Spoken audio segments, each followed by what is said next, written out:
Although daily events continuously reinforce the fact that we live in a highly racialized society, many people find it difficult to participate in a discourse that focuses on racism. For people of color, the main points of the discussion are often obvious and painful. For whites, the lingering question, "Am I a racist?" marks the discussion as perilous. In this video, we will contrast individual versus institutional views of racism, explain how structural racism works, define racial equity, and list key principles and components for building a racial equity initiative. First, let's examine the difference between individual and institutional racism. Sometimes there's a tendency to think about racism from a perspective of individual acts of bigotry. It's much more useful to think about the systems and structures that are creating and maintaining racial inequities. When we focus on systems, that's when we have greater leverage to bring about change. From a systems approach, we see that bias is baked and infused into all facets of society. We see the impacts of actors, structures, and policies regardless of intent. Finally, and perhaps most importantly, is that when we're working from a personal perspective, what we see is racism as something that happened in the past. When we're thinking about institutions and structures, we recognize it as something that happens today and that there's a cumulative impact of our history. These differences are often hidden by what we call implicit bias. Bias is playing for all of us at two levels. Explicit bias or overt racism refers to conscious discrimination against others. Implicit bias refers to unconscious beliefs or stereotypes that drive our behaviors and actions. It's important that we think about how do we define the structures that support inequity. Issues of story, history, rules, power, and ultimately resources. The following example focuses on the structures of inequity that perpetrates and perpetuates racial bias. In early August 2015, the New York Times reported that Crystal Wade, a 25-year-old African-American woman with a steady job, had been unable to use her Section 8 housing voucher to move with her boyfriend and 2 children into a racially mixed neighborhood in St. Louis with better schools. Ferguson, Missouri, a St. Louis suburb, has been a focus of media attention since August 2014, when Michael Brown, an unarmed black teenager, was shot and killed by a white police officer. The shooting, the grand jury's failure to indict the officer, and continuing tension between police and the African American community have led to ongoing civil rights protests and demonstrations. Although these two stories received very different levels of attention in the media, they're both outcomes of structural racism, a part of American life bigger than police violence and older than 2014. Let's now look at 5 elements of structural racism and how they affect Ms. Wade's life in St. Louis. History, rules, stories, power, and the distribution of resources. There are many reasons that a system ostensibly set up to give low-income residents access to better housing in desirable neighborhoods didn't work well for Ms. Wade, a low-income woman of color. First, the history of segregation in the St. Louis region cast a long and ugly shadow. In 1916, St. Louis prohibited racially mixed communities. The following year, the Supreme Court found such ordinances unconstitutional, but local officials and real estate interests found ways around this ruling. They promoted enforcement of deeds containing covenants prohibiting sales of real estate to blacks in most areas of the city, thereby keeping segregation intact. Federal housing policy reinforced segregation by channeling loans away from black neighborhoods and toward white homebuyers moving into segregated suburbs. As a result, the Federal Housing Administration approved 5 times as many mortgages in the predominantly white St. Louis County as in the more racially diverse city of St. Louis. Urban renewal programs consistently equated black occupancy with blight. Public funds were used to literally bulldoze black communities and replace them with highways serving predominantly white suburbs. At the end of the 1970s, 1 in 10 St. Louis families, the overwhelming majority of them African American, had been displaced by urban renewal or highway development. Finally, public housing, erected as replacement housing for those displaced by urban renewal, actually strengthened patterns of segregation. Suburban municipalities and counties often simply refused to establish public housing authorities, leaving urban centers as the only available location for housing projects. The impact of these historical trends remains in force. A 2011 Brown University study named St. Louis the 9th most segregated region in the country. With segregation's historical legacy cemented in place, rules in the form of laws, policies, and procedures that are race-neutral on their face serve to reinforce racial isolation. For instance, the Ferguson Commission, convened by Missouri Governor Jay Nixon, proposed measures to promote additional integrated housing. But because federal funding is inadequate, 25,000 families in the St. Louis region remain on the voucher waiting list. And even families who have vouchers can only use them in certain neighborhoods. The Section 8 payment standard is set at 40% of an area's fair market rent, which is often well below the actual rental prices in desirable neighborhoods. This leaves areas with more amenities and better schools largely out of reach for voucher holders. Two corresponding rules contribute to the inability of low-income tenants of color to move into racially mixed neighborhoods.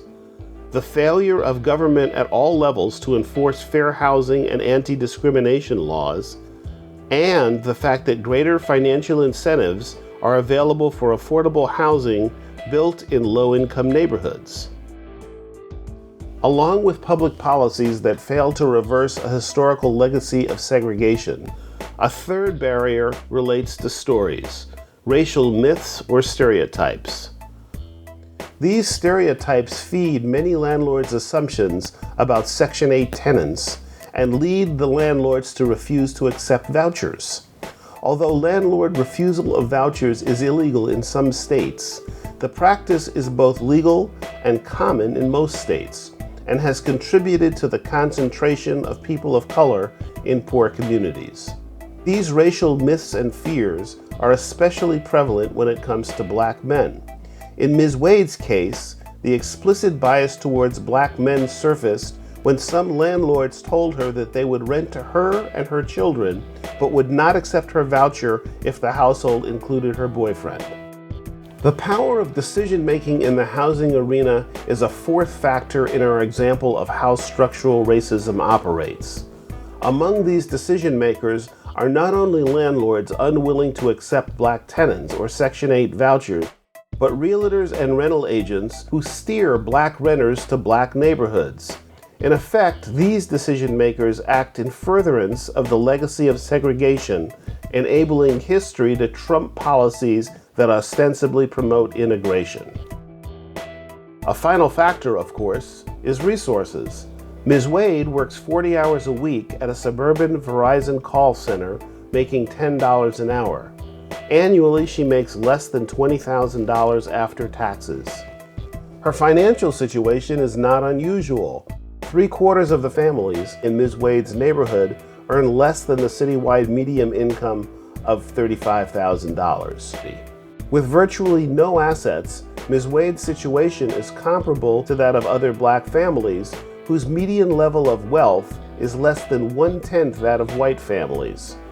The meager resources that low-wage workers are able to accumulate are often further diminished by procedures targeting people of color. For instance, racial profiling by police not only results in increased harassment and arrest, the practice also has financial impact. 2013 data from the Missouri Attorney General shows that in Ferguson, Missouri, African Americans, who make up 67% of the population, account for 86% of the motorists stopped by police. The city collected 20% of its revenue from court fines and asset forfeitures, the lion's share of which came from the African American community. And so, Ms. Wade, who grew up in all black projects and went to predominantly black schools, recalibrated her expectations.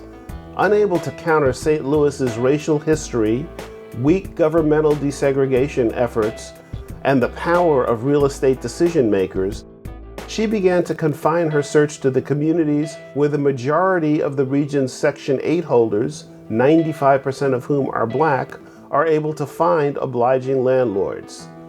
After an exhaustive search, Ms. Wade moved into a 2-bedroom house in North St. Louis that needed interior work. She figured it was the best her family could do. The structure of ongoing segregation was and is still operating, largely unchallenged. Reviewing the structures of inequity that Ms. Wade and her family face, we find that some reflect individual bias, some institutional bias, and that many stem from historical practices.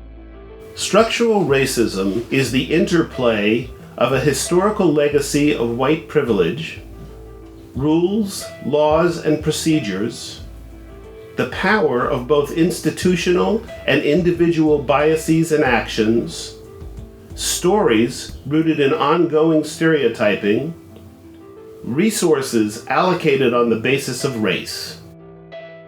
Regardless of intent, these factors combine to produce outcomes that systematically advantage whites and disadvantage people of color.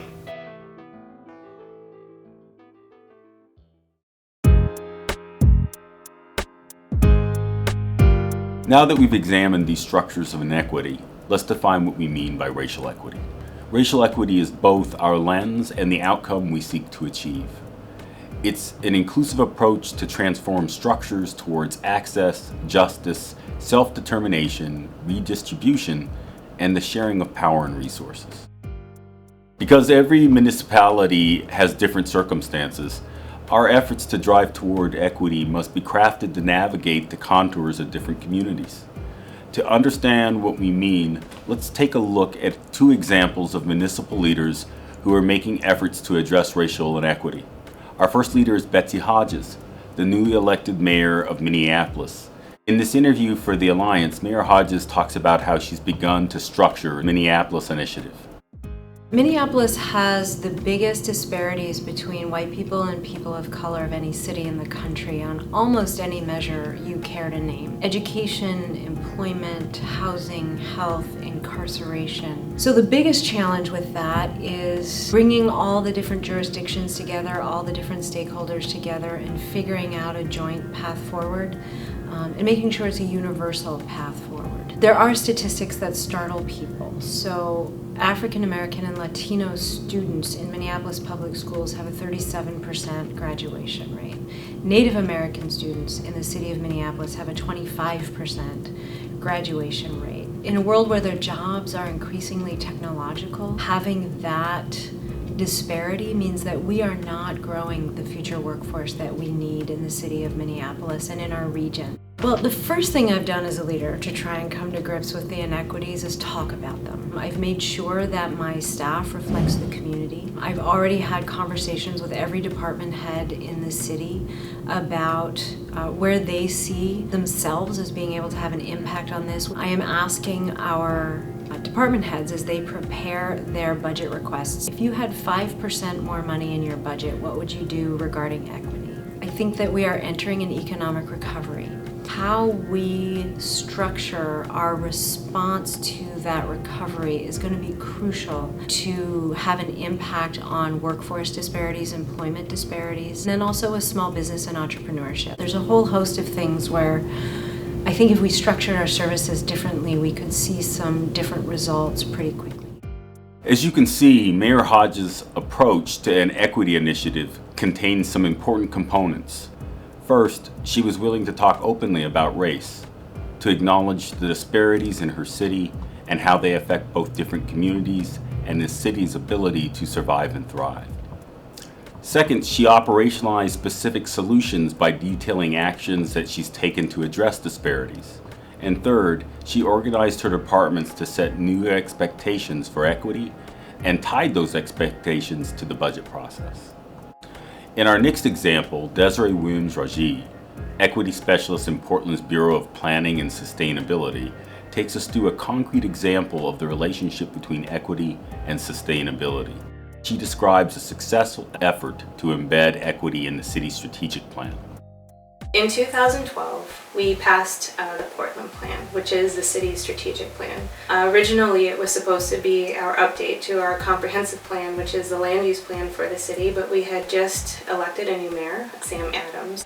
He wanted something visionary and strategic for the city of Portland, and so what he decided to do was actually create a strategic plan for the city. The start of the Portland Plan process, equity was one part of 8 sections of the Portland Plan. Because of really great community advocacy and organizing, what essentially started off as one small component turned into the overarching framework for the Portland Plan itself. This was supported by an advisory group that was half staff and half community organizers and staff from other city agencies who were the architects of the equity framework for the city of Portland. A lot of this was based on the City of Seattle Race and Social Justice Initiative, and what we realized was that equity couldn't just be this one thing that was put off to the side as this add-on. Equity really was our strategy for the future growth and prosperity of the city.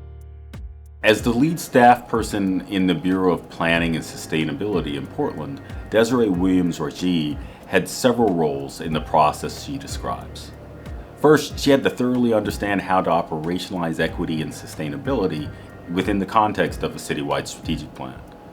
Second, she had to organize a staff community structure that took full advantage of both the expertise of city staff and of community members.